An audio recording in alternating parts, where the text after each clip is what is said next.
अस्सलाम वालेकुम, कैसे हैं आप लोग। उम्मीद करती हूँ कि सब लोग बिल्कुल खैरियत से होंगे।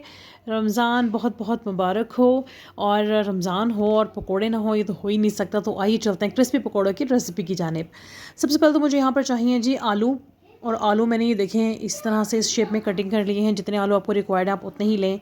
यहाँ पर मैंने ले लिया जी एक अदद दरमियाना प्याज और मैंने उसकी इस तरह से कटिंग कर ली है। ठीक है जी। अब यहाँ पे मेरे पास स्पाइसेस हैं। स्पाइसेस मेरे पास खुश्क धनिया है, साबुत खुश्क धनिया, इसको मैंने कूट लिया है मोटा मोटा।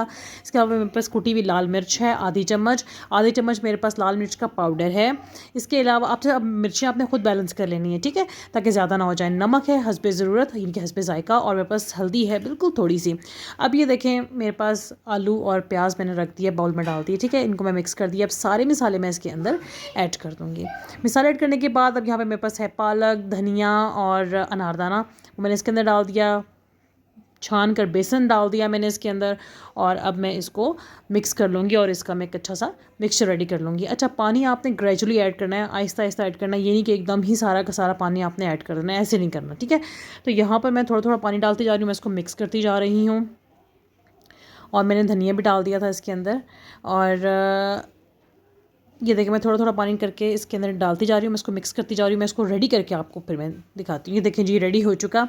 और अब मैं एक साइड पे मैंने ऑयल जो है वो ऑलरेडी गर्म होने के लिए रख दिया है। जैसे ही ऑयल गर्म होगा तो फिर मैं इसके अंदर पकोड़े फ्राई करती जाऊँ। ये देखें जी ऑयल गर्म हो चुका है और अब मैं इसके अंदर पकोड़े डालती जा रही हूँ, ठीक है जी। और मैं हाथ की मदद से पकोड़े डाल रही हूँ। लोग स्पून भी यूज़ करते हैं लेकिन मुझे ज़्यादा जो सेटिस्फेक्शन है वो हाथ की मदद से होती है।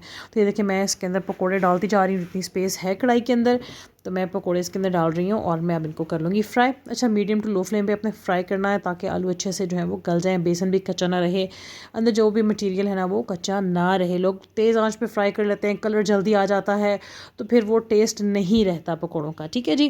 तो यहाँ पर मैं इसको मीडियम फ्लेम पर मैं इसको फ्राई कर रही हूँ और मैं इसकी थोड़ी थोड़ी देर के बाद साइड चेंज करती रहूँगी।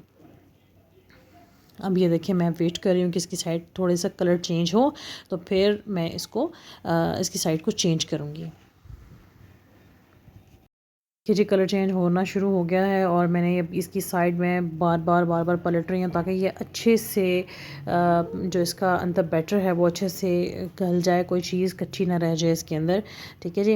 अब मैं इसको हिलाती रहूँगी जितना मुझे कलर रिक्वायर्ड हो। जब मुझे लगेगा ये डन हो गए तो मैं इनको उतार लूँगी, ठीक है। बहुत ज़्यादा डार्क करने की ज़रूरत नहीं क्योंकि हम वैसे मीडियम आंच पे बना रहे हैं तो ये कच्चे नहीं रहेंगे, इंशाल्लाह ये पक जाएंगे। तो चलें मैं अब ये डन हो गया, अब मैं इनको निकाल लूँगी। ये देखिए जी मैंने पकोड़े निकाल लिए हैं, ठीक है। अब जो बाकी बैटर है वो मैंने उसमें से मैंने मज़ीद कुछ पकोड़े बनाए हैं। और ये देखिए जी अब इनका भी मैं ऐसे ही बना लूँगी। जैसे जैसे कलर चेंज होता जाएगा तो मैं साइड इसकी पलटती जाऊँगी और इसी प्रोसीजर को बार बार रिपीट करती जाऊँगी। और जैसे ही ये वाले पकोड़े डन हो जाएंगे तो मैं इनको भी निकाल लूँगी। मज़ेदार से खस्ता से पकोड़े हो गए हैं जी तैयार। चटनी और केचप के साथ मैंने किया है इसको सर्व। चैनल को यहाँ पे आप सब्सक्राइब कर दें ताकि तमाम वीडियोज़ की नोटिफिकेशन सबसे पहले आप तक पहुँचें। मुझे दें इजाज़त, अल्लाह हाफिज़।